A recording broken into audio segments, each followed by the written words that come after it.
Most men believe power is something you own. Dr. Dre learned the truth the hard way. Power is not what you own. Power is what you can rebuild after everything you own is gone. He helped build N.W.A. The group became dangerous and powerful, not because they carried weapons, because they carried the truth. Eazy-E was the architect of the company. Jerry Heller understood the business. Ice Cube had the flow and the lyrics, but Dr. Dre had the sound. He was the man behind the curtain making the beats. He was shaping the records. He turned rage and anger into music. The music turned into money. Millions of dollars moved through Ruthless records. But Dre began to realize something. The sound belonged to him. The business did not. He was helping build an empire he could not control. That is the first trap talented people fall into. They believe being valuable means being protected. It does not. Sometimes being valuable only makes powerful people want to control you. Dre could have stayed. He could have accepted the money he was receiving. He could have ignored the questions. He could have convinced himself that being part of N.W.A. was enough. But Dre wanted more than fame. He wanted control. So he made a dangerous decision. He walked away. Not from failure, from success. Understand what that means. It is easy to leave when nothing is working. It takes discipline to leave when the money is flowing. It takes determination to leave when the world knows your name. It takes courage to leave an empire when you do not know whether you can build another one. Dre left Ruthless and joined Suge Knight. They created a new partnership. Together, they built a dangerous label called DRE Records. When the Chronic dropped, it changed hip-hop forever. Snoop Dogg became a star. DRE became the most feared label in music. Dre had done it again. He had walked away from one empire and helped create another. But the second empire came with a price. Fear entered the building. Violence entered the business. Control became more important than creativity.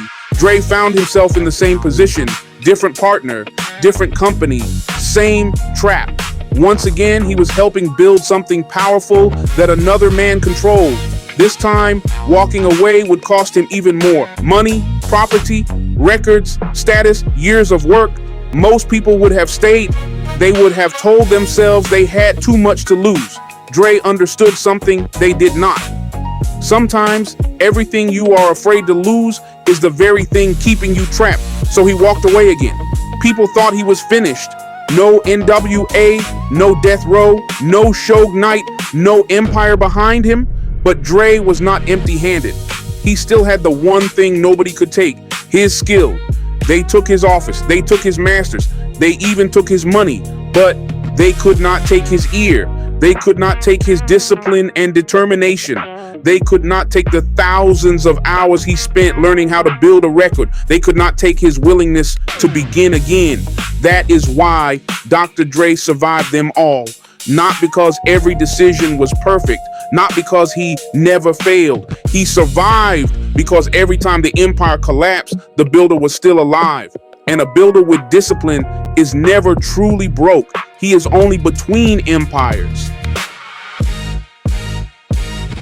Before the money, before the mansions, before DRE, before Beats by Dre became a billion-dollar name, Dr. Dre was a young man standing behind turntables with no empire, no powerful connections, no guarantee that music would ever pay his bills. All he had was an obsession with sound. Most people listened to music, but Dre studied it. That curiosity became discipline, and discipline became a weapon for him.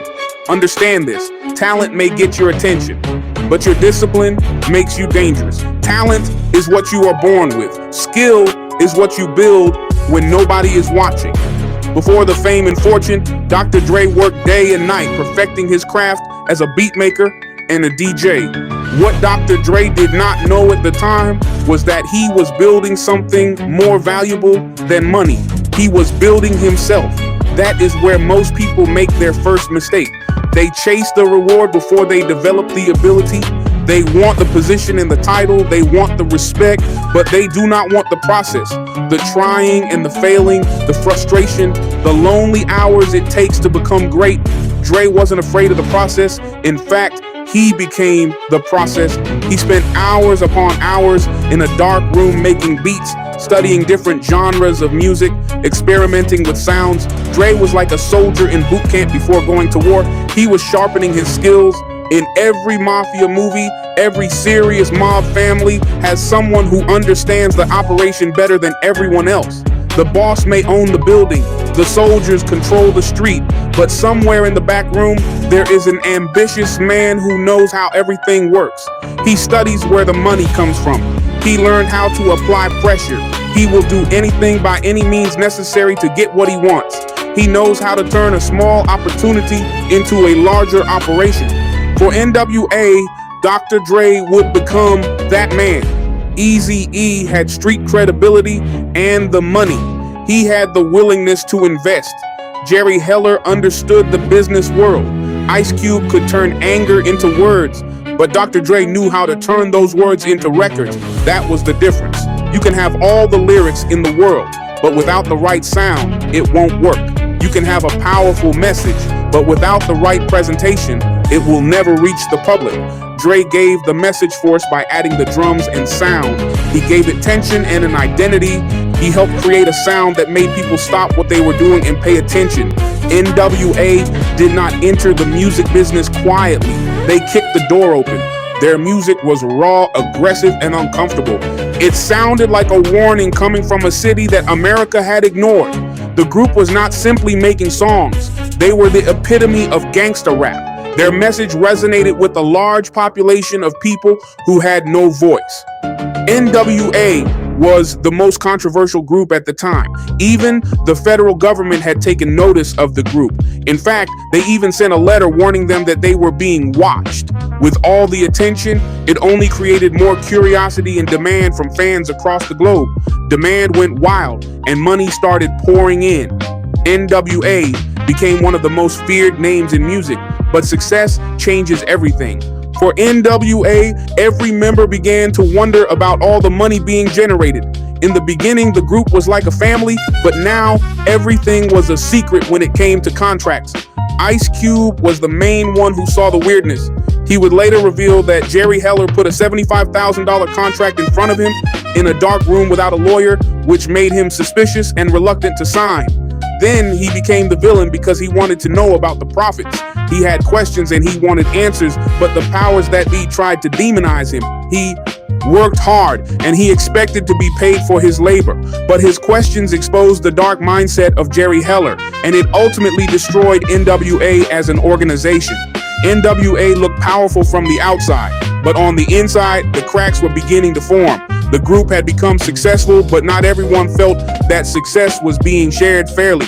To Ice Cube, something just did not feel right, so he left. That departure should have been a warning when an important member of a successful group like Ice Cube walked away. Instead of heeding his warning, N.W.A became arrogant. They thought Ice Cube couldn't survive without them, but Ice Cube became a bigger star. Dr. Dre stayed for a time. He kept creating, producing, he continued to help the machine move forward. But deep inside, he wasn't happy, so he decided to leave. Dre had to make a decision. He had stayed inside the most powerful rap group in the world and accepted a position he no longer trusts. He decided to leave the machine and take his chances alone. That decision required more than talent. It required willingness. The willingness to lose comfort. The willingness to be misunderstood. The willingness to walk away from something successful because the foundation was wrong. That kind of decision frightens people because leaving does not guarantee victory. But Dr. Dre was determined to do things his way this time. He tried the Eazy-E way and it failed. Then he tried the Suge Knight way and it failed again. This time, Dre was about to take all the risk. He finally realized his value.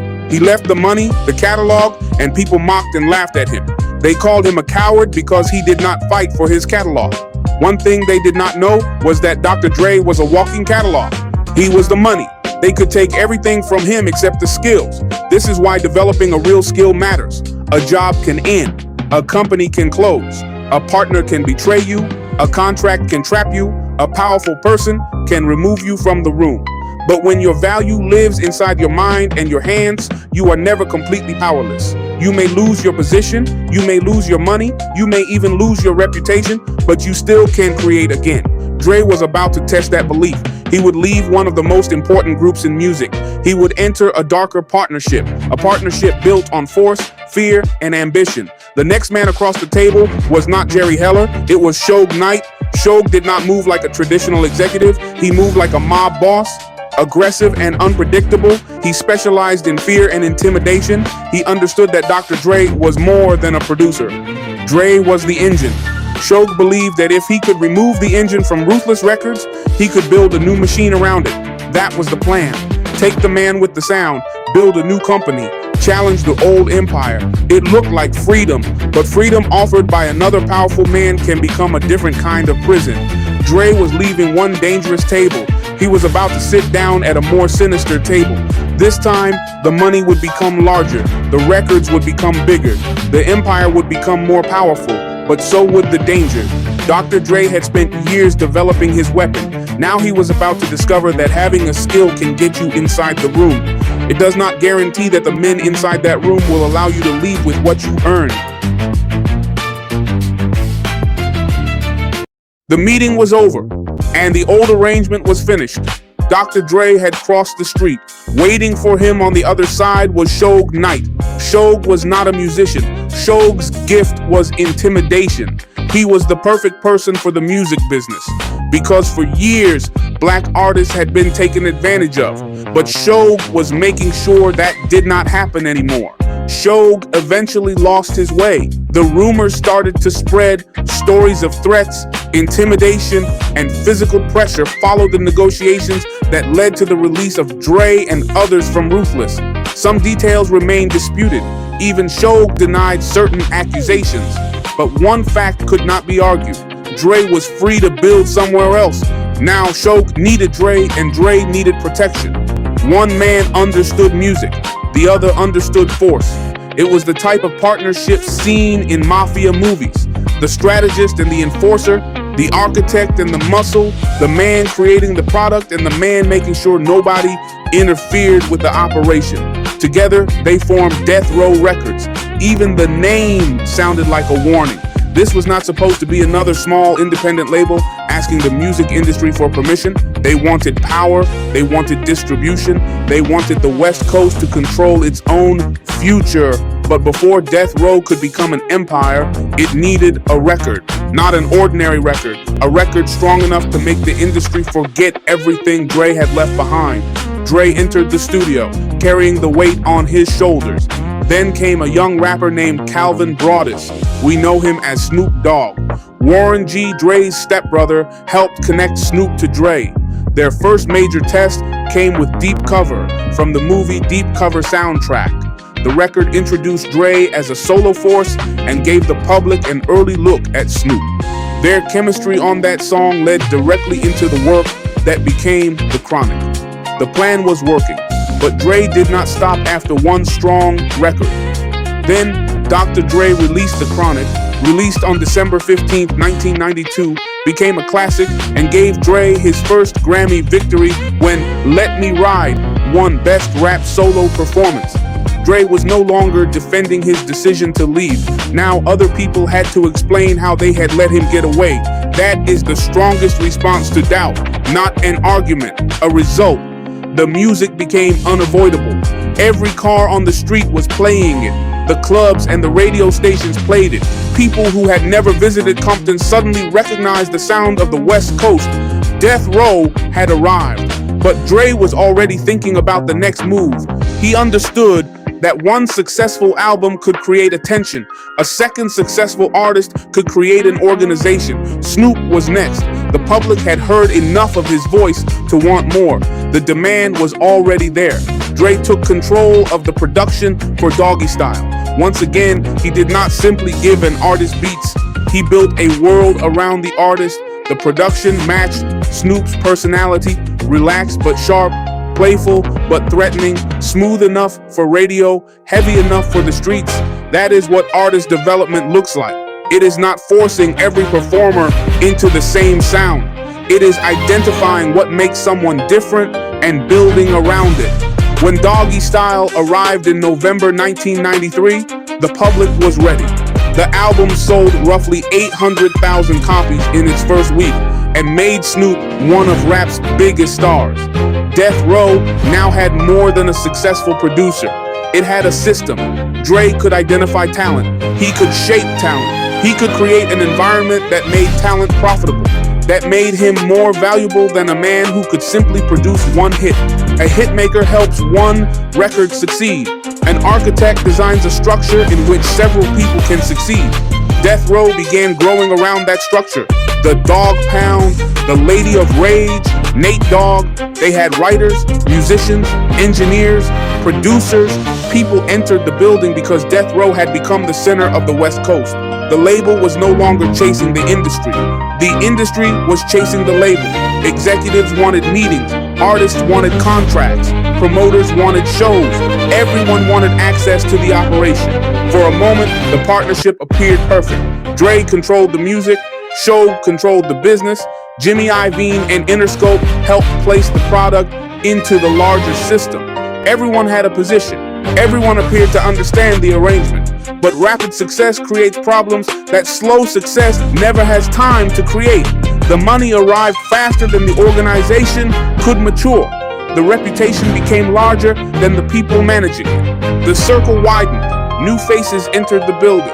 Some people came for the music. At the same time, others came for the money.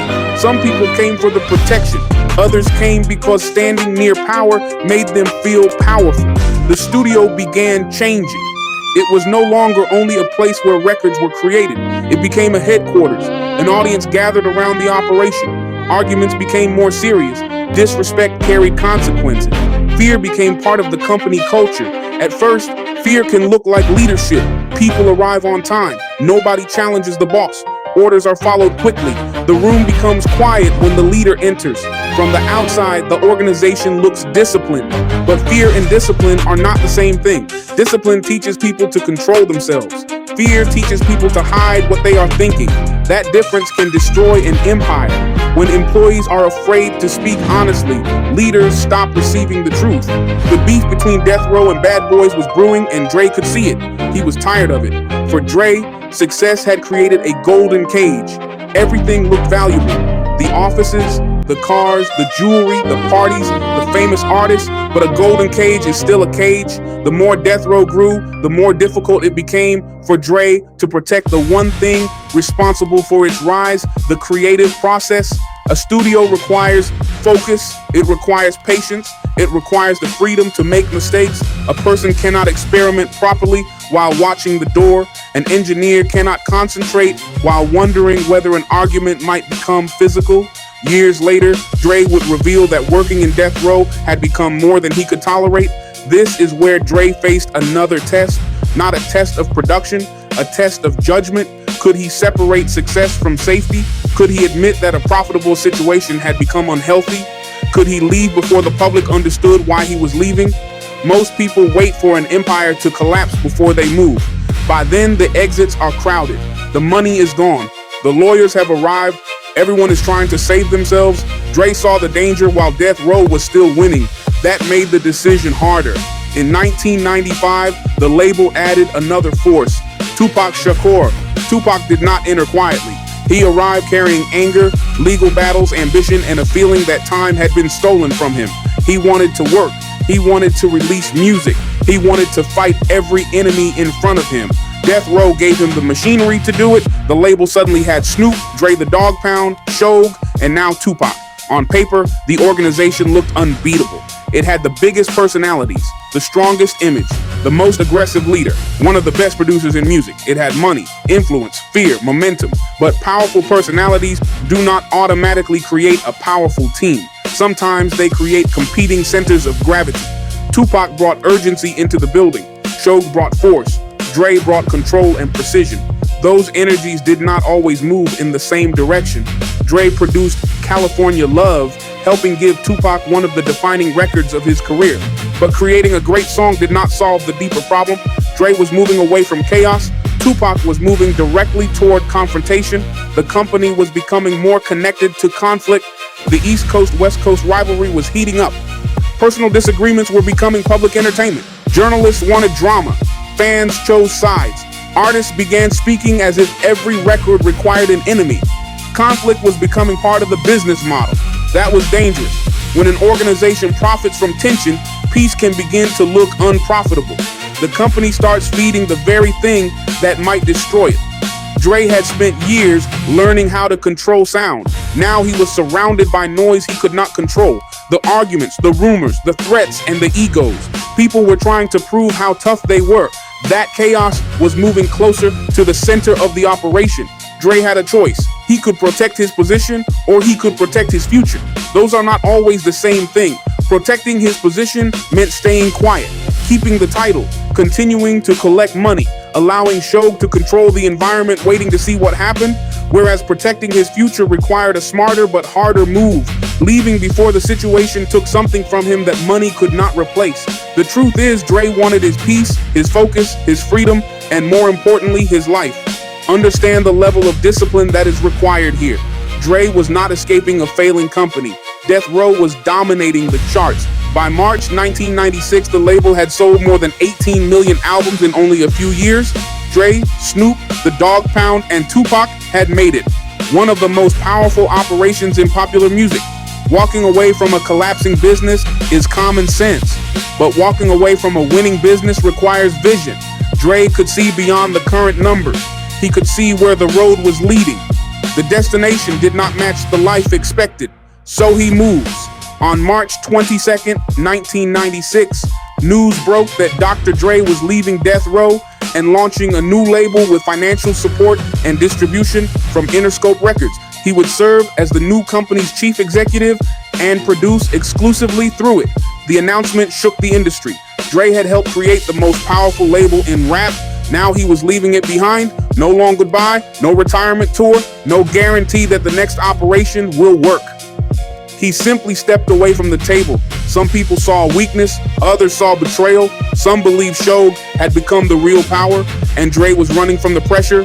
Others believed Dre had lost his hunger. The criticism came quickly. That always happens when a person leaves something the public considers successful. Outsiders count the money. They do not feel the pressure. They see the position. They do not know the price being paid to keep it. Dre understood the price. He had already paid it once. This time, he was not waiting for someone else to decide his future. He chose uncertainty. He chose distance. He chose the possibility of failure over the certainty of chaos. The separation hurt. Dre later compared leaving Death Row to the emotional pain of a divorce. That makes sense. He was not only leaving Suge Knight, he was leaving an organization built around his sound. But staying would have required Dre to sacrifice something greater, the person he was trying to become.